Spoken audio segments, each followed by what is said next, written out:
आप सभी के हृदय में विराजमान परमात्मा को मेरी राम राम।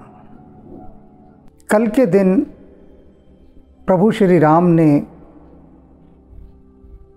गुरुदेव वशिष्ठ से कुछ ऐसी बात कही कि जिसे सुनकर सारे अयोध्यावासी भयभीत हो गए, दुखी हो गए। उन्होंने कहा कि अयोध्यावासी इतने दिनों से इस लंबी यात्रा पर यहाँ आए हैं, बहुत कष्ट सहा, दुख सहा, तो हे गुरुदेव अब आप इन्हें लेकर अयोध्या लौट जाइए। अब ये बात कहने के पीछे दो चीज़ें साफ दिखाई दे रही हैं। एक तो यह है कि राम नहीं चाहते कि अयोध्या ये जो पूरी उठकर यहाँ आ गई है चित्रकूट में, वह यहाँ पर अधिक समय तक रहे। और दूसरा, जब वे कह रहे हैं कि गुरुदेव आप इन्हें ले जाइए, तो इसका अर्थ क्या है कि वे नहीं जाएंगे, बाकी सबको ले जाइए। राम परोक्ष रूप से इस बात को कह रहे हैं कि मैं जान गया हूँ कि आप सब यहाँ क्यों आए हैं, मुझे ले जाने के लिए, लेकिन मैं नहीं जाऊँगा, आप इनको लेकर लौट जाइए। आप भी सोच रहे होंगे कल कि राम को ऐसी क्या जल्दी है अयोध्या वासियों को लौटाने की, क्यों इतनी शीघ्रता में हैं वे। दो बातें इसकी गहरी हैं, इस मर्म को समझ लीजिए। एक तो राम पर्यावरण प्रेमी है। यहाँ इस प्रसंग में ये बहुत गहरी बात है जो उठकर आई है, और ये बात सब लोग यूं ही छोड़ते हुए आगे बढ़ जाते हैं। इस ओर उनका ध्यान ही नहीं जाता। इसमें उनका दोष नहीं है, क्योंकि ध्यान दिलाने के लिए तो हनुमान जी का होना बहुत ज़रूरी है कि वे साथ बैठे हों और वे फिर बताएं कि यहाँ ठहरो, यहाँ बताओ। क्योंकि राम काज करीबे को आतुर तो यही है ना। तो ये जो प्रसंग है कि चित्रकूट में जब सेना आती है, अयोध्यावासी आते हैं, तो राम चिंतित हो जाते हैं। चिंतित होने का कारण है कि वहाँ की सारी शांति, सारी व्यवस्था, सारा प्राकृतिक सौंदर्य वह दूषित हो जाता है। हिमालय कितना पवित्र पावन क्षेत्र है, लेकिन जब से वहाँ टूरिज़्म बढ़ा है, गंदगी बढ़ गई है। जगह जगह पर कूड़ों के ढेर लगने शुरू हो गए। जहाँ जहाँ भी तीर्थ यात्री अधिक जाएंगे, पर्यटक जाएंगे, वहाँ वे उस स्थान की शुद्धता को नष्ट करते जाते हैं। जा रहे हैं भक्ति के लिए, तीर्थ करने के लिए, लेकिन उस तीर्थ स्थान को गंदा कर आते हैं, दूषित करके। तो पर्यावरण का बहुत नुकसान हुआ उस समय। चित्रकूट पर्वत का स्थान स्थान पर गंदगी फैल गई, वो होना ही था। और बहुत अधिक दिन ये रुकते तो और अधिक नुकसान होता। तो पहला तो पर्यावरण की सजगता। यदि कुछ 2, 4, 10, 12 लोग ही आते गिने चुने, तब भी राम को बात समझ में आ जाती, वे सहज स्वीकार कर लेते। लेकिन राम को यह स्वीकार नहीं है कि इतना बड़ा लाव लश्कर चित्रकूट की पवित्रता को, उसकी शांति को, उसकी अस्मिता को चोट पहुंचाए। और दूसरी बात, वे अयोध्या के प्रति भी सजग हैं। बेशक से उनको अयोध्या से निष्कासित कर दिया गया है, किंतु इन सब के बाद भी उनका जो प्रेम है, राष्ट्र प्रेम, वह कहता है कि नहीं, सारा ध्यान राष्ट्र पर होना चाहिए, व्यक्ति पर नहीं। तो इसलिए राम कहते हैं गुरुदेव से कि आप तो यहाँ हैं, पिता मेरे स्वर्ग में हैं, अयोध्या को कौन देख रहा है। भरत भी यहाँ आ गया, शत्रुघ्न भी यहाँ आ गया, तो अयोध्या को देख कौन रहा है। किसके भरोसे आप अयोध्या को छोड़कर आए हैं। राम कहते हैं कि ये मेरी ढिठाई है जो मैं बोल रहा हूँ इस तरह से, क्योंकि राम एक प्रकार से बहुत विनम्र रूप से अपना आक्रोश व्यक्त कर रहे हैं कि वह अयोध्या जो हमारे महाराज दशरथ की बहुत प्यारी अयोध्या रही, हम सबका वह राष्ट्र है, हम उसे असुरक्षित कैसे छोड़ सकते हैं। इस समय इस अवधि में अगर किसी ने अयोध्या के ऊपर कोई आक्रमण कर दिया होता तो कौन संभालता। हालांकि भरत जी पूरी व्यवस्था कर कर आए हैं, वहाँ अति विश्वस्त सेवकों के हवाले करके आए हैं अयोध्या को, ऐसे नहीं आ गए हैं। किंतु उन सब के बाद भी यदि कोई उच्च स्तरीय निर्णय लेना पड़े तो कौन कैसे लेगा। तो राम इस बात पर आपत्ति उठा रहे हैं।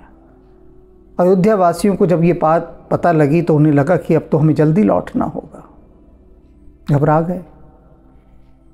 किंतु गुरुदेव वशिष्ठ ने 2 दिनों की राम से अनुमति मांग ली।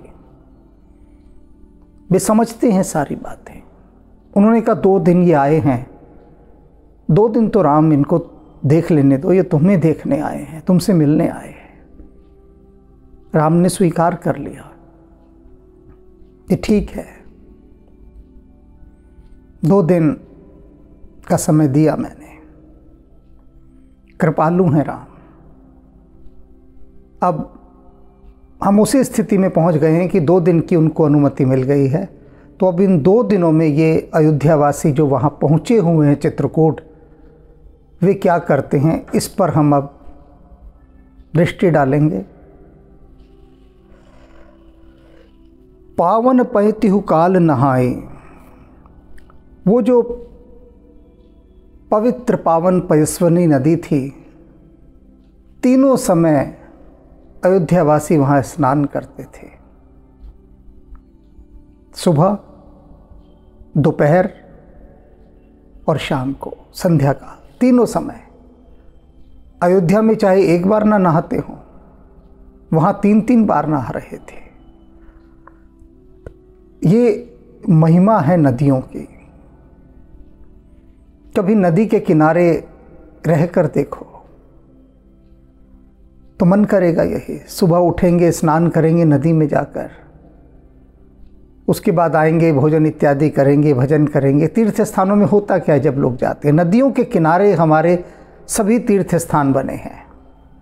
और वहाँ की विशेषता है कि भजन किया, सुबह नदी में स्नान किया, जलपान किया, फिर भजन किया, कथाएं सुनी, फिर हुआ कि नहीं अब फिर स्नान कर लो, फिर दोपहर को स्नान किया, फिर दोपहर का भोजन किया, विश्राम किया, कथा सुनी, सत्संग किया, फिर संध्या करनी, उससे पहले स्नान कर लो। तो 3-3 बार जब नदी में स्नान किया जाता है तो भाव दशा दूसरी ही हो जाती है, उसे कहा नहीं जा सकता। घर के हम गुसलखाने में, बाथरूम में नहाते हैं, ठीक है, वो नहाते हैं, उसे स्नान नहीं कहते। स्नान शब्द में जो गरिमा है, जो महिमा है, वह अलग है, वो बिल्कुल भिन्न है। नहाते समय तो हमारा सारा ध्यान इस बात पर होता है कि हम अपने शरीर को अधिक से अधिक सौंदर्य प्रसाधनों के साथ सजा लें, संवार लें। पूरा ध्यान नहाने के समय, नहाने की क्रिया में। किंतु स्नान में, स्नान करते समय जो स्नान करने वाला है, उसका पूरा व्यक्तित्व, उसकी पूरी चेतना परमात्मा के साथ जुड़ने का प्रयास करती है। वह ध्यान लीन होकर मंत्रों का उच्चारण करते हुए स्नान करता है।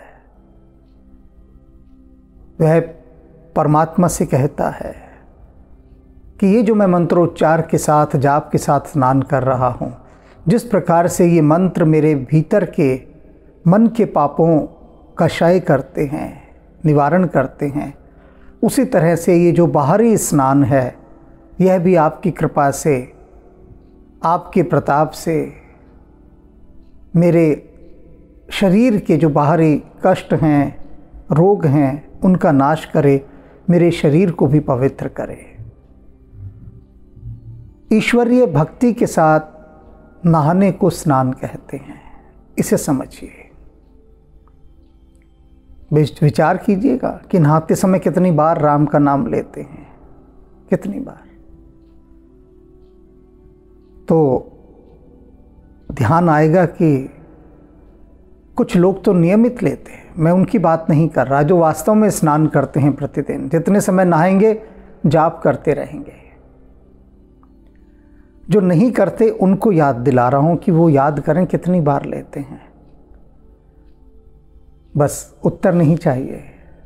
तो तीनों समय अयोध्यावासी पयस्विनी नदी के पावन जल में स्नान करते थे, अपने तन मन को शुद्ध करते थे।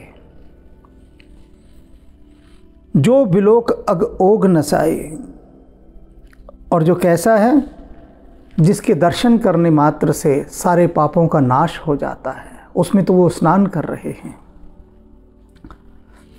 अब क्या है कि मंगल मूरत लोचन भर भर निरख हर्ष दंडवत कर कर,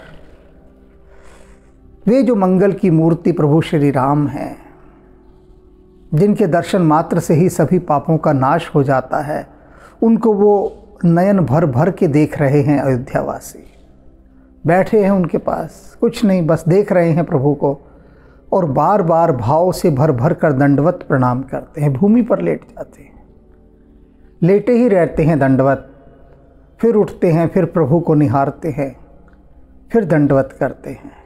बस प्रभु श्री राम को जी भरकर देखना ही हो रहा है। उनको निरख निरख वे तृप्त नहीं हो रहे।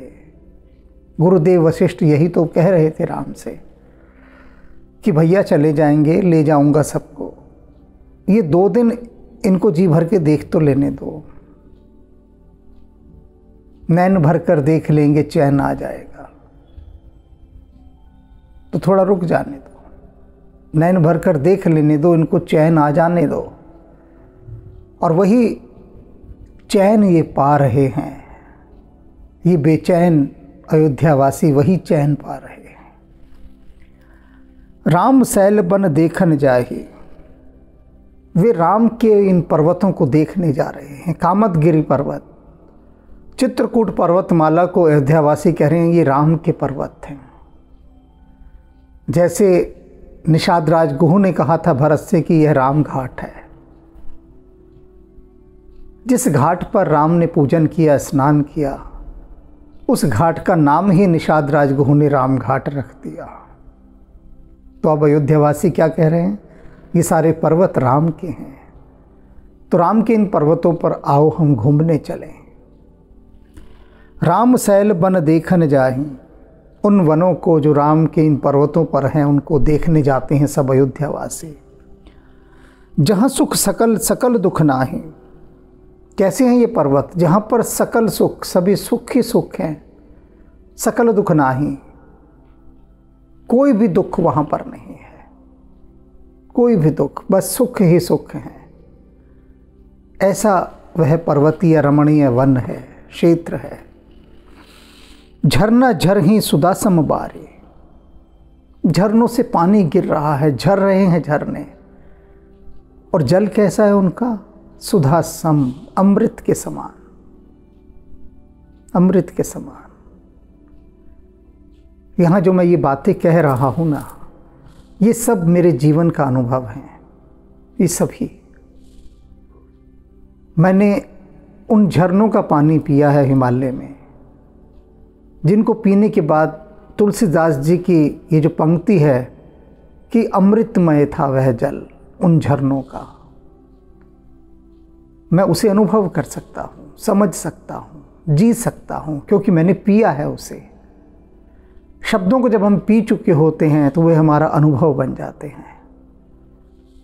हम कैसा भी पानी पी लें इन महानगरों में, कैसा भी पानी, अच्छी से अच्छी, बढ़िया से बढ़िया पानी की कंपनी का पी लें, लेकिन जो मिठास, जो गुणवत्ता, जो शक्ति, जो खनिज पदार्थ, जो मिनरल्स उस झरने के अमृतमय जल में होते हैं, वह कहीं हो ही नहीं सकते। कुदरती है वो तो कुदरत जिसे खुद बना रही है, खुद जिसका पोषण कर रही है कुदरत, वह कैसा होगा तत्व। तो इसलिए अयोध्या के अंदर जो जल वे पीते होंगे और यहाँ जो पी रहे हैं, उनको अंतर पता लग गया, ये तो अमृत है। त्रिविध तापहर त्रिविध बयारी, त्रिविध बयार चल रही थी वहाँ, शीतल मंद सुगंधित, और वह क्या कर रही थी? त्रिविध बयार त्रिविध ताप को हर रही थी अयोध्या वासियों के। 3 प्रकार के ही ताप होते हैं, अनेक बार उनका उल्लेख मैं कर चुका हूँ, तो यहाँ इतना ही कहूँगा कि उन तीनों तापों का हरण ये त्रिविध बयार कर रही थी। ऐसी हवा चल रही थी कि सारे कष्ट, शोक, दुख सब हर रही थी, कोई रहने नहीं दे रही थी, क्योंकि शरीर का बोध ही नहीं रह रहा था उस हवा में। बिटप बेल तृण अनगिनत जाति, और जो पेड़ थे अनगिनत जातियों के हैं, लताएं हैं अनगिनत जातियों की हैं, कोई पता भी नहीं लगा सकता किस जाति की है। इतना फला फूला भरा जंगल, हरा भरा, फल प्रसून पल्लव बहुभांति, अनेक प्रकार के फल, पुष्प, पत्ते इतने प्रकार के थे कि अयोध्या वासियों ने तो जीवन में ही नहीं देखे थे, कभी नहीं देखे थे। जंगलों में जाने का सौभाग्य प्राप्त हो कभी, तो जान सकेंगे कि कितनी कितनी प्रजातियों के पक्षी, पौधे, सब कुछ। महानगर में क्या है देखने को? मोटर गाड़ी, धुआं, शोर, और क्या, मारामारी, बस यही सब तो है, और क्या है? वही चेहरे उदास, दुखी, परेशान, नफरत भरे, गुस्से से भरे, सब चेहरे वही दिखाई देंगे महानगरों में, अहंकार से भरे हुए चेहरे। और क्या देखेंगे यहाँ पर? यहाँ कुछ देखने के लिए बहुत बड़ी वैरायटी नहीं है महानगरों में, इन शहरों में। वही सब घिसी पिटी, घटिया, बदसूरत, और कुछ नहीं। लेकिन जब हम जंगलों में निकलते हैं, पर्वतीय क्षेत्रों में निकलते हैं, तब हम देखते हैं कि वास्तव में शुद्धता क्या है, पवित्रता क्या है, सरलता क्या है, तब पता लगता है। सुंदर शिला सुखद तरुछाही, और जितने पहाड़ हैं, शिलाएं हैं, वो सब वृक्षों की छायाओं से ढकी हुई हैं। जाई बरन बन छवि के ही पाही, तुलसीदास जी कह रहे हैं वन की शोभा ऐसी है कि मुझे उसका कोई समानांतर, कोई पैरेलल चीज़ दिखाई नहीं दे रही जिससे मैं उसकी तुलना कर सकूं, कंपैरिजन कर सकूं या बता सकूं। अपने आप में ही अनूठा है ये, इसके विषय में मैं कुछ बता नहीं सकता। बस ये थोड़ा बहुत ही बता पा रहे हैं जो बाहर बाहर का है, वहाँ का सुख, वहाँ की अनुभूति कह रहे हैं, मैं कैसे बता दूँ। सरन सरोरुहु जल बिहग कूजत गुंजत भृंग, तालाबों में कमल खिले हुए हैं। सोचिए कैसे तालाब होते होंगे जिनमें कमल खिले हुए होंगे, और आप वहाँ पर हैं। मैं इसलिए बार बार कहता हूँ कि ये क्यों मुझे इतनी सरस रस से परिपूर्ण लगती हैं सारी पंक्तियाँ जो तुलसीदास जी ने लिखी हैं, क्योंकि मैंने कमल से खिले हुए तालाब देखे हैं। जैसे खेत के अंदर फसल खड़ी होती है ना, आपने देखी होगी, ऐसे तालाबों के खेत में मैंने कमल की फसल देखी है। कमल ही कमल खिले हुए हैं, कमल ही कमल, भंवरे गुंजार कर रहे हैं। कमल को देखना अलग ही अनुभव है, बिल्कुल भिन्न। सरन सरोरुहु जल जल बिहग, पक्षी जो जल में रहने वाले पक्षी हैं वे वहाँ पर हैं बहुत सारे।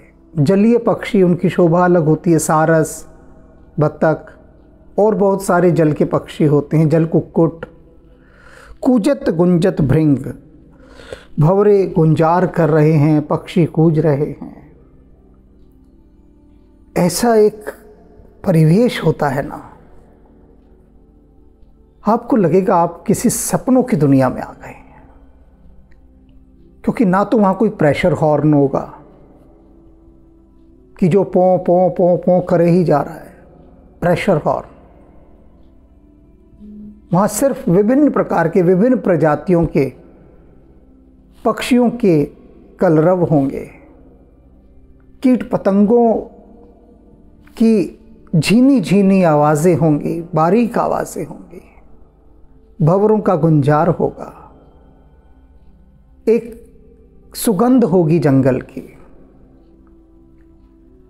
और आपको लगेगा कि आपको अपने अनंत अनंत जन्म जैसे याद आ रहे हैं, अनंत अनंत जन्म। क्योंकि उन पूर्व जन्मों में हम कहीं ना कहीं इन प्रकृति के साथ रहे हैं। ये महानगरीय कचरा तो अब पैदा हुआ है ना, उससे पहले क्या था? गांव हुआ करते थे, वन हुआ करते थे, प्रकृति हुई, यही तो सब होती थी। तो 100 साल पहले के जितने जन्म रहे होंगे हमारे, अब से 2022 से 100 साल पहले के या 200 साल पहले के, उन सभी जन्मों में तो हम प्रकृति के निकट ही रहे होंगे ना। तो वो हमारे उस मन के साथ वो सुगंध समाहित होगी, और जब हम अब उससे सूंघेंगे तो याद आ जाएगा कि हाँ, कहीं ना कहीं हम इनसे बहुत गहरे जुड़े हुए हैं। तो ऐसा परिवेश सुंदर, बैर बिगत बिहरत विपिन मृग बिहिग बहुरंग, अनेक अनेक प्रकार के रंगों के पक्षी विहर रहे हैं, वहाँ पर विहर रहे हैं। और कैसे? अपना स्वाभाविक बैर त्याग कर। सभी पशु भी इसी तरह से, विभिन्न प्रकार के पशु पक्षी अपना स्वाभाविक बैर त्याग कर विहर रहे हैं। विहरना होता कि जब व्यक्ति को कोई भय नहीं होता, देह का भी बोध नहीं होता, और जब वह चलता है उस चलने की उस शैली को विहरना कहते हैं, जिससे विहार शब्द बना है। कोई चिंता नहीं होती जब आदमी विहार करता है।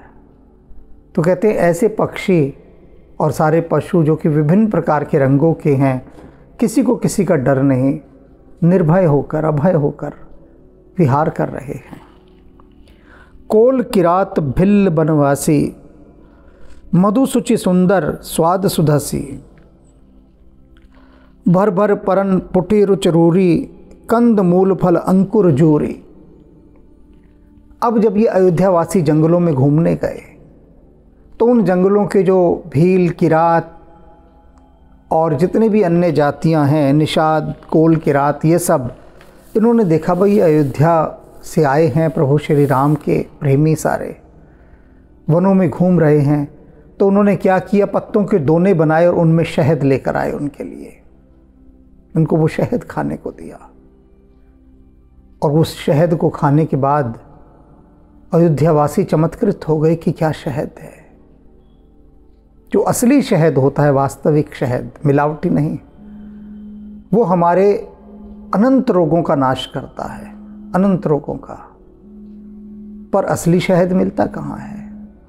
असली मधु कहाँ मिलता है? अब तो सब कुछ मिलावटी है, सब कुछ। एक फार्म हाउस पर मैं गया, उन्होंने दिखाया कि हम यहाँ पर मधुमक्खियों से शहद बनाते हैं, पाली हुई हैं मधुमक्खियाँ, ये असली शहद है।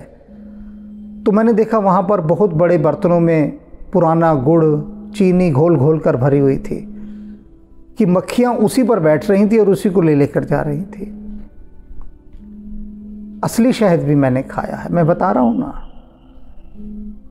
कि जब व्यक्ति भटकता है साधना में, तब बहुत कुछ पाता है, बहुत कुछ।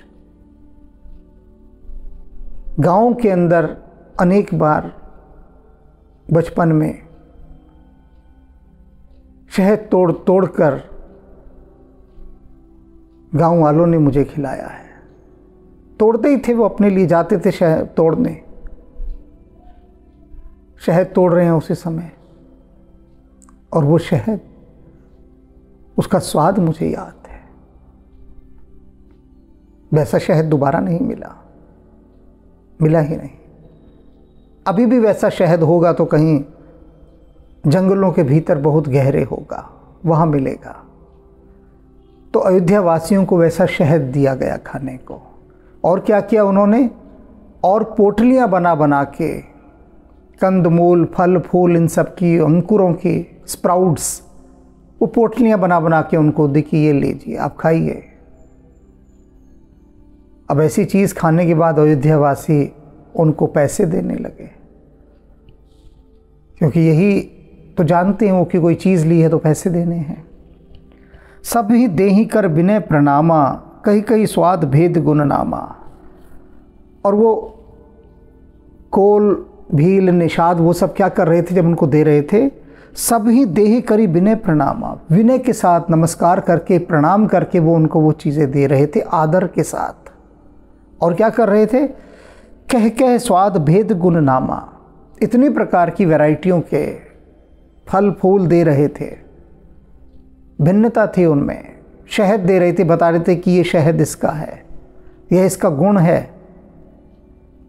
जो जिसका वन होता है ना, जंगल, उसी जंगल का शहद होता है। जैसे मान कर चलो कि एक ऐसा जंगल है जहाँ नीम के ही पेड़ हैं, तो वो नीम का शहद कहलाएगा।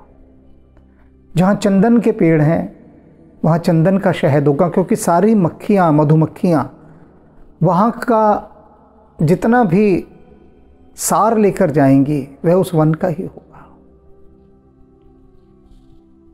अगर जैसे मैंने बताया नीम का जंगल है, तो नीम के जब फूल लगेंगे तो उन फूलों से वो रस खींचेंगे। चंदन के वृक्ष से, वहाँ के फूलों से, आसपास के उन जगहों से रस खींचेंगी। आम का जंगल होगा तो आम की बोर से सारा रस खींचेंगी। और जंगल में अनंत प्रकार के फूल होते हैं, अनंत प्रकार के। उन सभी अनंत प्रकार के फूलों से जब वे रस खींचती हैं तो उन सब के औषधीय गुण उस मकरंद में आ जाते हैं, फिर वे उस शहद में चले जाते हैं। तो शहद सबसे अच्छी औषधि है। लेकिन मेरे इस कहने के बाद आप शहद खाना मत शुरू कर दीजिएगा, वरना सिर्फ चीनी पिएंगे और कुछ नहीं। क्योंकि असली शहद अब तो भगवान की कृपा से मिल जाए तो मिल जाए, अन्यथा नहीं। तो एक एक चीज़ का गुण बताकर, नाम बताकर वे अयोध्या वासियों को वे जंगली उपहार दे रहे थे। दे ही लोग बहु मोल न ले ही, लोग उनके पैसे दे रहे थे कि ये पैसे लो, और वो उनका मोल नहीं ले रहे थे। कहते नहीं, हम पैसे नहीं लेंगे। फेरत राम दुहाई दें। और कुछ लोग सामान लौटा रहे थे कि ठीक है भाई, तुम पैसे नहीं लेते तो अपना सामान ले लो, हम तो ऐसे नहीं लेंगे। तो फिर वो जो भील थे, कोल की रात थे, निषाद थे, वे राम दुहाई देते थे। कहते थे नहीं, आपको राम की सौगंध, आप लौटाएंगे नहीं, न पैसे देंगे। ये हमारी भेंट है हमारी ओर से, सादर सब प्रेम भेंट। और भेंट का कोई पैसा थोड़ी ना लेता है, हम नहीं लेंगे। राम की सौगंध दे देते थे। कई ही सने मगन मृदबानी, मानत साधु प्रेम पहचाने। और वो स्नेह में और प्रेम में मगन होकर वो कोल की रात, निषाद क्या कहते हैं अयोध्या वासियों से, मानत साधु प्रेम पहचाने, कि जो साधु जन होते हैं ना, सज्जन लोग, वो प्रेम को पहचानते हैं, प्रेम को पहचानते। हम ये सब चीज़ें जो आपको दे रहे हैं, इनका मूल्य लेने के लिए थोड़ी ना दे रहे हैं, प्रेम के वशीभूत होकर दे रहे हैं। और आपको हमारे इस प्रेम को पहचानना चाहिए, क्योंकि आप साधु लोग हैं, सज्जन हैं, प्यारे हैं। तुम सुकृत हम नीच निषादा, आप तो पुण्यात्मा हैं और हम नीच निषाद हैं। पावा दर्शन राम प्रसादा, और आप सब अयोध्या वासियों का दर्शन हमें राम की कृपा से ही प्राप्त हो रहा है। हमारा सौभाग्य है ये। ऐसे मधुर वचन कहने लगे वे। हमें अगम अति दर्श तुम्हारा, आप लोगों के दर्शन हमें कहाँ हो सकते थे, अगम हैं। हम जंगलों में रहने वाले वनवासी, कहाँ अयोध्या जाकर आप जैसी पुण्यात्माओं के दर्शन कर सकते थे? हमारे लिए संभव नहीं है करना। ये तो राम की कृपा हुई कि आप लोग यहाँ आ गए और हमें सौभाग्य मिला आपके दर्शन करने का, कि जो राम को इतना अधिक प्रेम करते हैं, हम राम के उन प्रेमियों को, उन भक्तों को देख रहे हैं, उनका दर्शन कर रहे हैं। तो यह तो आपने हम पर कृपा की है और आप ऊपर से हमें उसका मूल्य भी दे रहे हैं। जस मरु धरन देव धन धारा, कहते हम तो ऐसे सौभाग्यशाली हो रहे हैं इस समय जैसे रेगिस्तान के अंदर गंगा नदी चली जाए।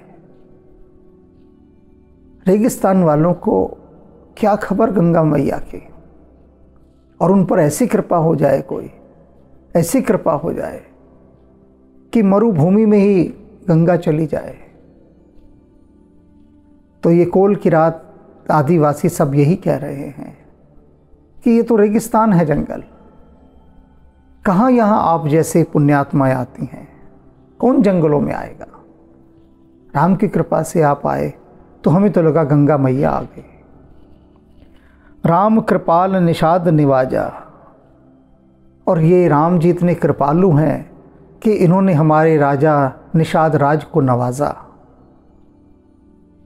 नवाजना कहते हैं बहुत बड़ा सम्मान करना। कहते हैं राम तो गरीब नवाज हैं, उन्होंने अपनी रहमत से निषाद राज गुहू को नवाजा, और जब निषाद राज को नवाज दिया तो सारी निषाद जाति, भोर, किरात, भील, जितने हैं, कोल, सब नवाजे गए, सबको नवाज दिया, सबको सम्मानित कर दिया।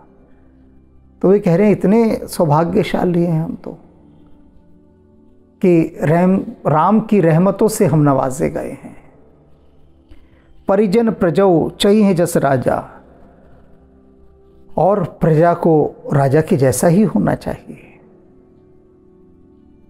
ये वे आदिवासी कह रहे हैं, निषाद कह रहे हैं अयोध्या वासियों से कि जैसे राम कृपालु हैं ऐसे आपको भी होना चाहिए, क्योंकि सुना हमने यही है, यथा राजा तथा प्रजा, जैसा राजा होगा वैसी प्रजा होगी। और ये सत्य है, ये बिल्कुल सत्य है। किसी भी देश की प्रजा यदि हिंसक है, उत्पाती है, क्रूर है, बेईमान है, लुटेरी है, छल कपट से भरी है, तो इसका अर्थ है कि राजा वैसा ही है। क्योंकि प्रजा जो है वह राजा का प्रतिबिंब होती है, राजा का ही अक्स, उसी की ही छाया प्रजा पर पड़ती है। राजा को देखती है, राजा से प्रेरणा पाती है प्रजा, और वैसा ही होने का प्रयास करती है। इसलिए ये निषाद कह रहे हैं अयोध्या वासियों से कि आपके राजा राम हैं, आप उनकी प्रजा हैं, तो आपको राम जैसा ही होना चाहिए। इतनी बड़ी बात कह दी, यूं ही बस खेल खेल में प्रेम से। यह जिए जान सकोच तज करिहूँ छोड़ लखिने हो, और ऐसा जानकर कि आपको राम की ही तरह होना चाहिए क्योंकि आप उनकी प्रजा हैं, ऐसा सोचकर आप अपना संकोच त्याग दीजिए कि हम इन निषादों से, भीलों से ये मुफ्त में सामान ले रहे हैं। ये संकोच त्याग दीजिए, ड्रॉप योर हेजिटेशन। कोई आवश्यकता नहीं संकोच की, और आप तो बस कृपा कीजिए हम पर, स्वीकार कीजिए।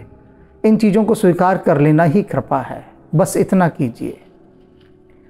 हम ही कृतार्थ करन लग फल फूल तृण अंकुर ले हो, और हमें कृतार्थ करने के लिए, हम पर कृपा करने के लिए बस इतना कीजिए कि ये जो हम फल फूल अंकुर दे रहे हैं आपको, पत्ते, ये सब स्वीकार कर लीजिए। यही हमारा सम्मान है, यही आपकी कृपा है, इसी से हम कृतकृत्य हो जाएंगे, धन्य मान लेंगे अपने को कि आपने हमारी सेवा स्वीकार की। तुम प्रिय पाहुने बन पगधारे, कहते आप जैसे प्यारे पाहुने, पाहुने कहते प्यारा अतिथि, आप जैसे प्यारे अतिथियों ने इस जंगल में अपने चरण डाले, पग धारे, आप यहाँ तक आए। कितना बड़ा सौभाग्य है हमारा। ऐसे प्यारे पाहुने, ऐसे प्यारे अतिथि कहाँ मिलते हैं। ये तो हमारा सौभाग्य है कि आपने इन वनों में अपने चरण डाले। सेवा जोग न भाग हमारे, हमारे ऐसे भाग्य नहीं कि हम आप लोगों की सेवा कर सके। हम तो अभागे हैं, तो राम की कृपा से हमें ऐसा सौभाग्य प्राप्त हो गया, अन्यथा हमारे भाग्य में ऐसी सेवा नहीं है। देव कहा हम तुम ही गोसाई। अयोध्या वासियों से कहते हैं, अच्छा आप एक ही बात बताइए। आप कह रहे हैं नहीं नहीं इतना सब मत दो हमको, हमारे पास है ही क्या देने के लिए, हमें बता दीजिए ना कि भाई ये हम दे रहे हैं आपको, ये तो बड़ी कीमती चीज़ है, हमारे पास देने को कुछ है ही नहीं। क्या दे सकते हैं हम आपको? कुछ भी तो नहीं है हमारे पास देने के लिए। और क्या है हमारे पास? ईंधन पात किरात मिताई। कहते हम किरातों की मित्रता किससे है? ईंधन से, यानी लकड़ियाँ। ये जंगल की सूखी टूटी लकड़ियाँ, यही हमारी संपत्ति है। और क्या है? पात, और ये जो पत्ते हैं। क्या दिया हमने आपको? शहद दिया, पत्ते दिए, फूल दिए, कुछ जड़ी बूटियाँ दे दी। क्या दिया हमने? कुछ भी नहीं दिया। जो जंगल की संपत्ति है वो तोड़ कर लाई और आपको दे दी। हमारा तो कुछ भी नहीं है इसमें। तो आप संकोच क्यों कर रहे हैं? क्यों संकोच कर रहे हैं? हम कोई ये थोड़ी ना ये कोई सामान बाजार से जाकर खरीद कर लाए हैं कि गए हैं किसी अच्छे शोरूम में, किसी अच्छे मॉल में, वहाँ से लेकर आए हैं और आपको लग रहा है कि देखो भाई इन निषाद भील किरात ने कितना पैसा खर्चा, अपना बेचारों ने इतनी मेहनत से कमाया और बाज़ार से खरीद के ला कर दे रहे हैं। कह रहे हैं हमारा तो कुछ भी नहीं है, हम दे ही क्या सकते हैं। वन की संपदा है, ये वन, ये पर्वत, ये सब राम के हैं, उन्हीं की चीज़ें हम आपको दे रहे हैं। तेरा तुझको अर्पण क्या लागे मेरा, मेरा कुछ नहीं है, हमारा कुछ नहीं है इसमें। तो आप संकोच का त्याग करें। क्या है? हमार अति बड़ी सेविकाई। कहते हैं हमारी, हम जो कर रहे हैं, हमारी जो सेवा है वो हम बता देते क्या है। हम तो कुछ नहीं दे रहे, लेकिन अब हम ये भी बता दें आपको कि हम आपके लिए कर क्या रहे हैं, जिसके लिए आप हमें धन्यवाद दे सकते हैं कि आपका धन्यवाद, आपने हमारी ये सेवा की। तो हम जो सेवा कर रहे हैं वो हम आपको बता रहे हैं। इस सेवा के लिए आप हमें धन्यवाद दे सकते हैं। लेहने बासन बसन चौराए, कि हम आपके बर्तन और कपड़े नहीं चुरा रहे, इसी का धन्यवाद दे दीजिए। वरना हम तो क्या, हम तो माहिर हैं चोरी करने में, देखते ही देख चोरी कर लेते हैं। बस इसका धन्यवाद दो कि हमने आपके कपड़े और बर्तन ये नहीं चुराए हैं, इसके लिए धन्यवाद दो। हम जड़ जीव जीवगण घाती, हम तो मूर्ख जीव हैं और हिंसक हैं, दूसरे जीवों को मारने वाले हैं। शिकारी हमारा काम है, कोई भी मिल जाए, इंसान मिल जाए तो लूट लेंगे, जानवर मिल जाए तो उसे मार के शिकार कर लेंगे। कहते हम तो हिंसक जीव हैं। कुटिल कुचाली कुमति कुजाती, बुरी चाल वाले हैं, बुरी बुद्धि वाले हैं, बुरी सोच वाले हैं और बुरी जाति वाले। चोरी हमारा काम है। बस इसी का शुक्र मनाओ, इसी का धन्यवाद बनाओ कि हम आपके ये बर्तन, कपड़े, जो आप सामान साथ लेकर चले, इसे चुरा नहीं रहे। पाप करत निसिबासर जाहे, दिन रात हमारा सब पाप करने में ही बीतता है। पाप कर्म करते हैं केवल, ना ही पटकट ना ही पेट अघाए। और देखो इतने सब पाप करने के बाद भी हमारे शरीर पर कपड़ा नहीं है। देखा होगा आपने, ये जो जाति हैं, वन्य जातियाँ, ये सिर्फ एक धोती पहनती हैं, ऊपर उत्तरीय कोई कुर्ता वगैरह कमीज़ ये सब नहीं होता। तो बता रहे हैं कि देखो पेट पे हमारे कपड़ा नहीं है, नहीं पेट अघाई, कमर पर कपड़ा नहीं और नहीं पेट अघाई, और पेट हमारा कभी भरता नहीं है। कितनी चोरी कर लें, कितनी लूटपाट कर लें, लेकिन फिर भी हम भूखे के भूखे रहते हैं, ऐसे हैं हम। बस धन्यवाद देना है तो इसी बात का दे दो कि हम आपका सामान वामान नहीं उठा रहे, सब ऐसा छोड़ा हुआ है। हमने वो अपना जो चोरी इत्यादि करने का, लूटने का काम है, वो छोड़ दिया है, वो नहीं कर रहे हैं, इसी का धन्यवाद। सपने हो धर्म बुद्धि कसका हो, और कहते सपने में भी हमारी बुद्धि धर्म में नहीं जाती कि हम धर्म का विचार सपने में भी कर लें, सच की तो बात छोड़ दो। यह रघुनंदन दर्श प्रभाव, और यह सब तो प्रभु श्री राम के दर्शनों का प्रभाव है कि हमारे सारे दोष, सारे पाप, वे सब बह गए हैं, वे सब नहीं हैं। जपते प्रभु पद पदम निहारे, कहते जब से हमने प्रभु के चरण कमलों को निहारा है, मिटे दुसह दुख दोष हमारे, हमारे जितने भी असहनीय दुख थे, कष्ट थे, पाप थे, सब मिट गए हैं जब से प्रभु के चरण कमलों को निहारा है। बचन सुनत पुरजन अनुरागे, भीलों के ये वचन सुनकर अयोध्यावासी प्रेम से भर गए, प्रेम से। बचन सुनत पुरजन अनुरागे, इन सब के ऐसे प्रेम पूर्ण, भक्तिपूर्ण वचन सुनकर अयोध्यावासी अनुराग से भर गए, प्रेम से भर गए, भक्ति से भर गए। तिनके भाग सराहन लागे, और उनके भाग्यों को सराहने लगे कि देखो कितने सहज रूप से ये अपने दोषों को, पापों को स्वीकार कर रहे हैं, बता रहे हैं कि हम कैसे थे और अब कैसे हो गए हैं। उनकी सराहना करने लगे।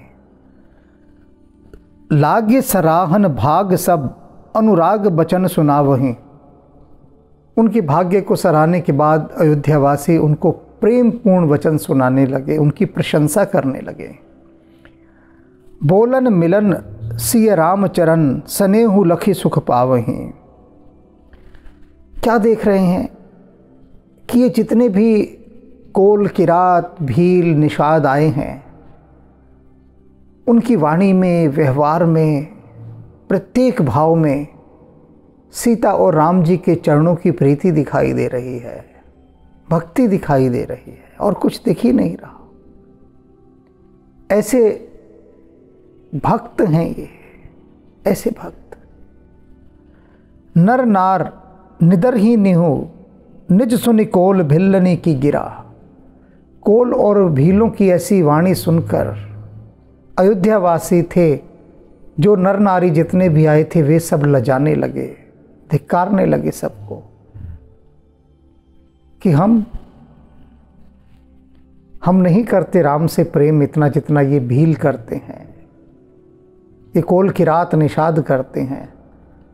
इन्होंने किया है राम से प्रेम, क्योंकि राम से प्रेम करने का अर्थ है अपने भीतर के सभी अवगुणों को, सभी दोषों को, सभी पापों को निकालने के लिए भी तैयार रहना।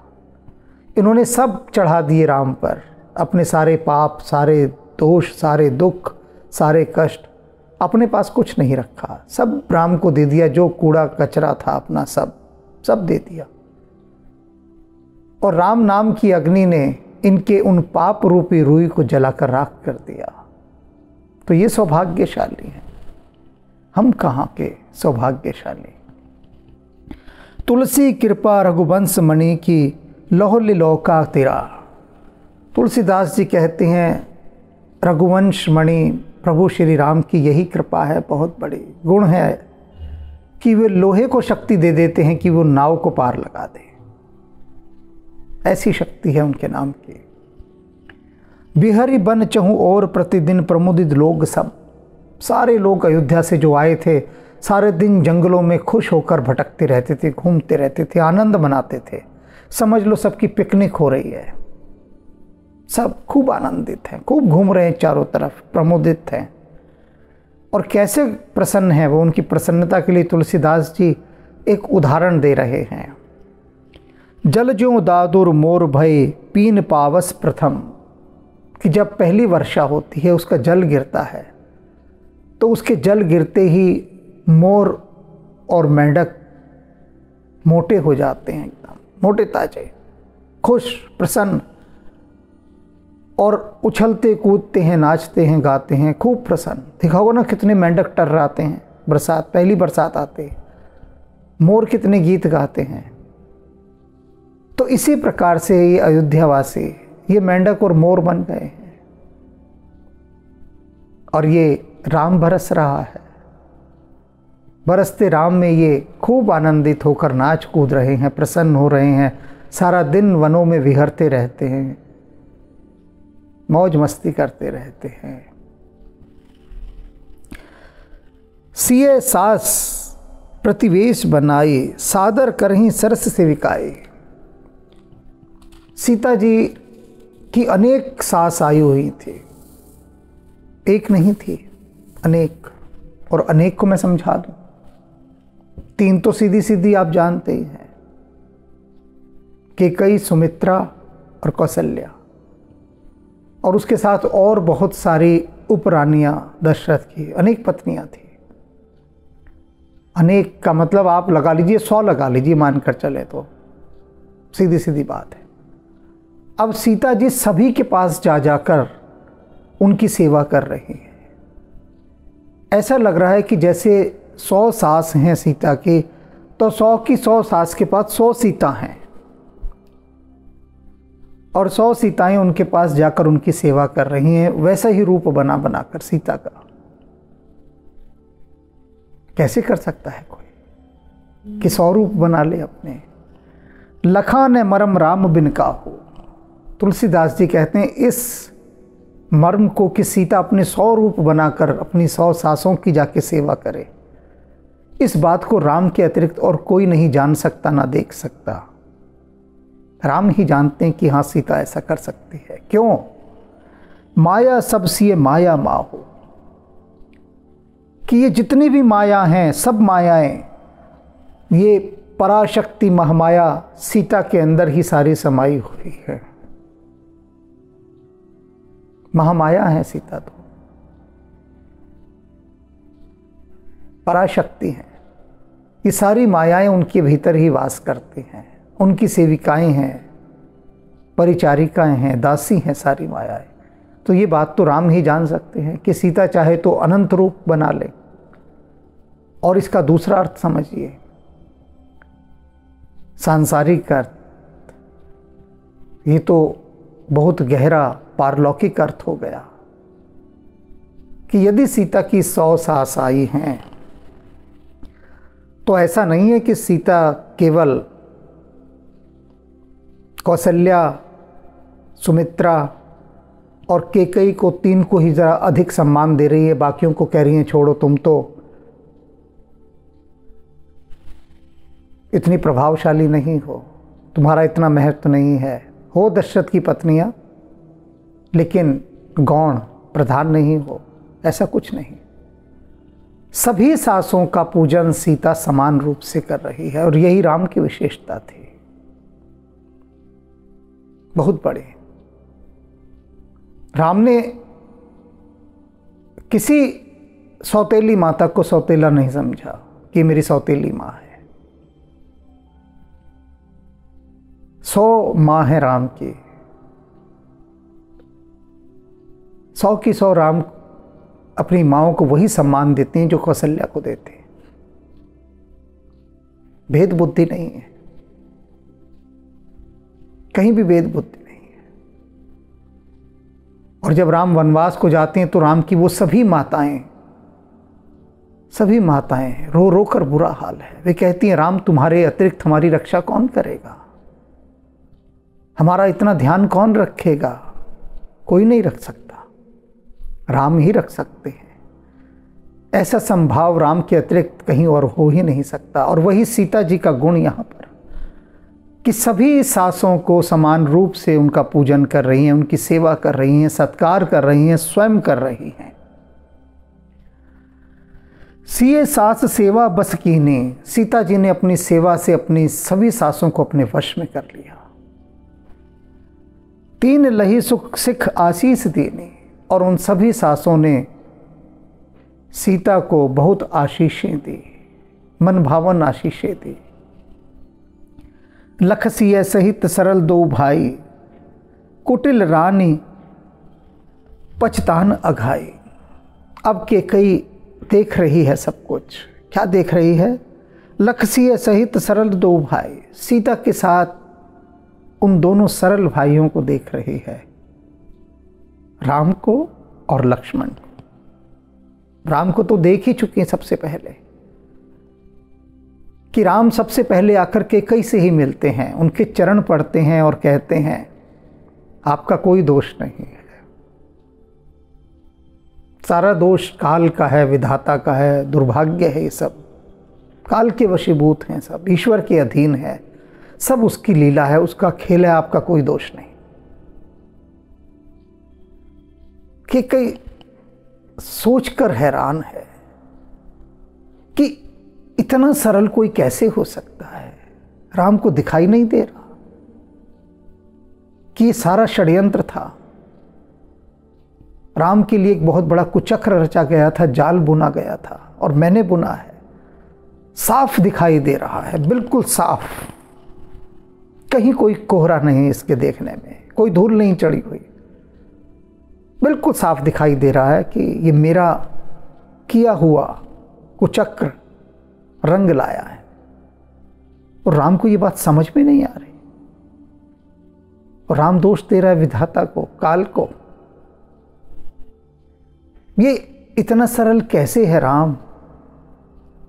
कहीं भी किसी पाप को देखने की इसके पास क्षमता नहीं है, किसी के पाप, किसी के अवगुण ये देखता ही नहीं। कैसा पुत्र है ये मेरा? केकई देख रही है सरलता। कुटिल रान पछतान अघाई, वो कुटिल रानी है सब देख देख कर भरपेट पछता रही है, भरपेट पछता रही है कि हाय मैंने ये क्या किया। इतने सरल बेटे को, अपने इतने प्रेम पूर्ण पुत्र को मैंने वनवास दे डाला, बहुत पछता रही है। अवन जमे जाचत केकई, केकई अब दो जनों से याचना कर रही है, धरती से और यमराज से। इतना पछता रही है कि इन दो से याचना कर रही है, भीख मांग रही है। क्या भीख मांग रही है? महीने बीच विधि मीचू न देही, धरती से कह रही है तू फट जा, मैं तुझ में समा जाऊं।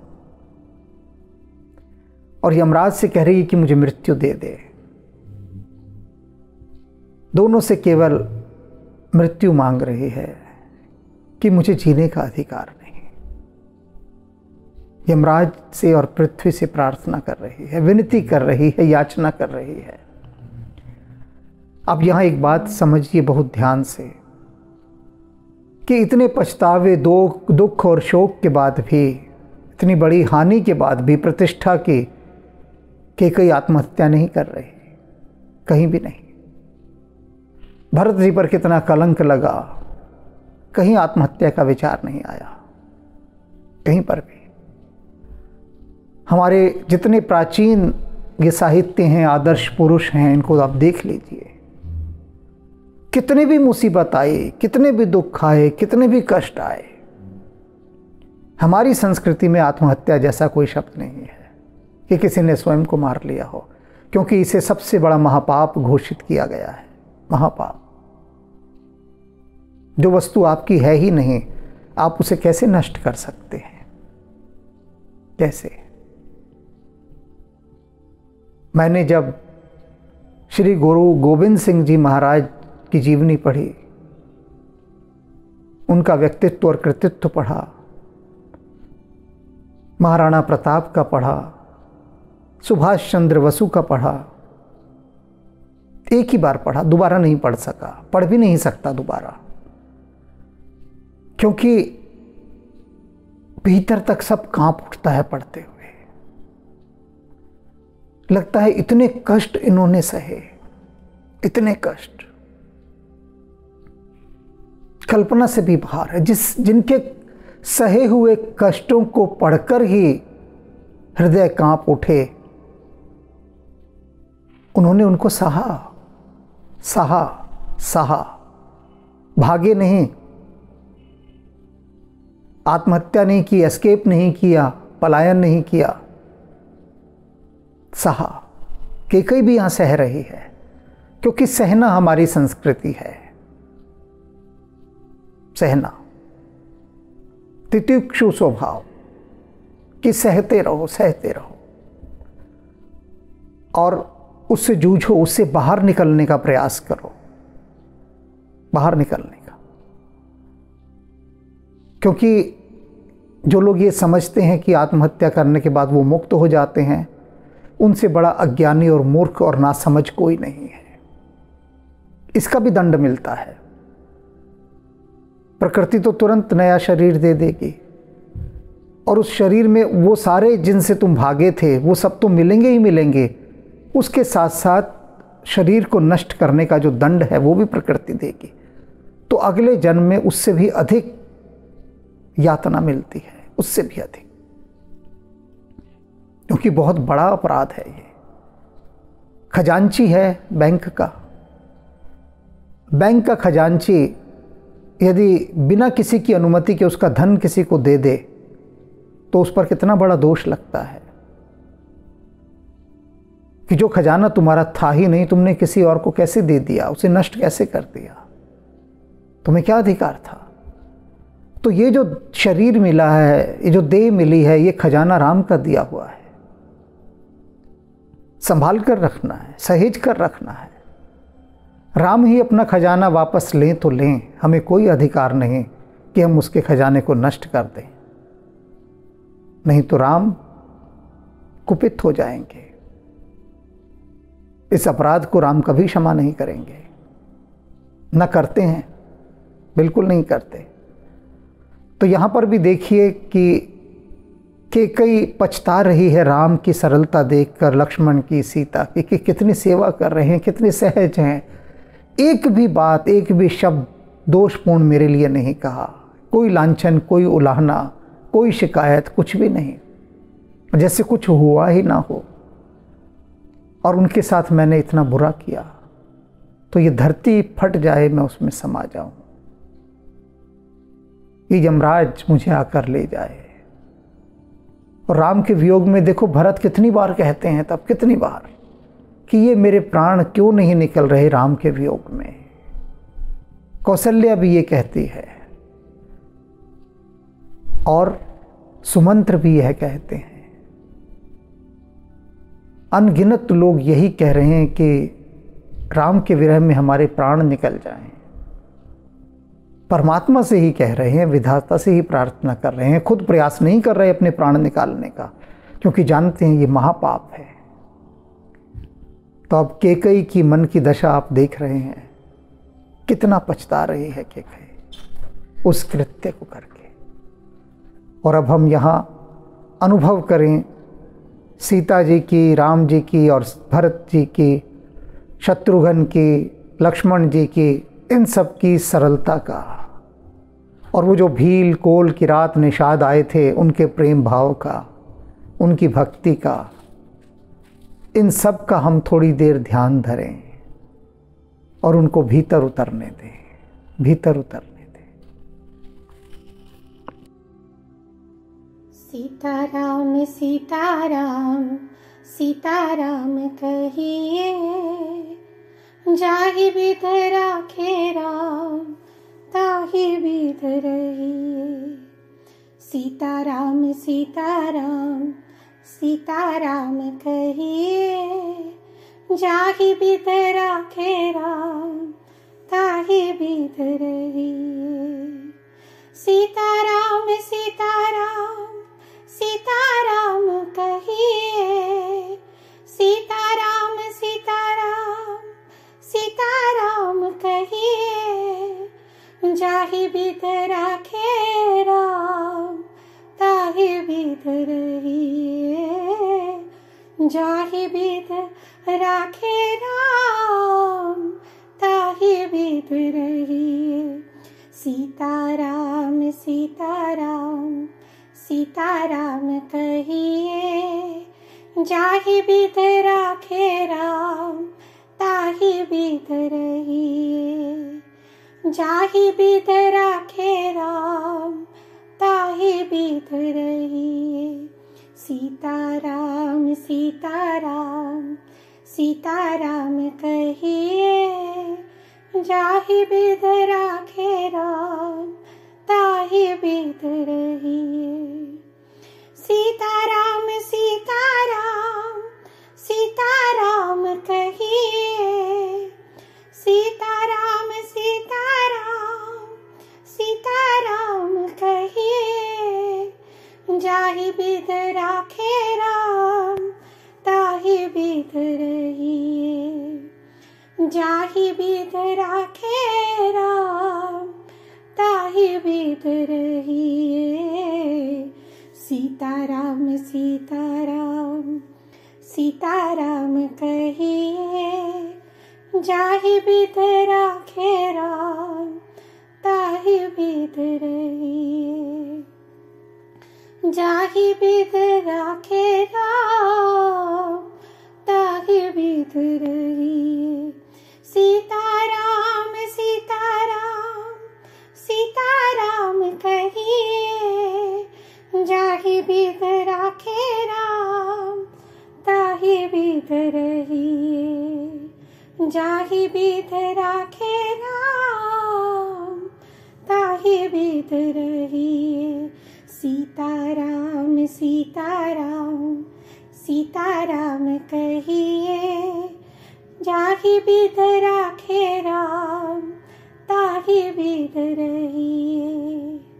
जाहि बिध राखे राम ताहि बिध रहिए।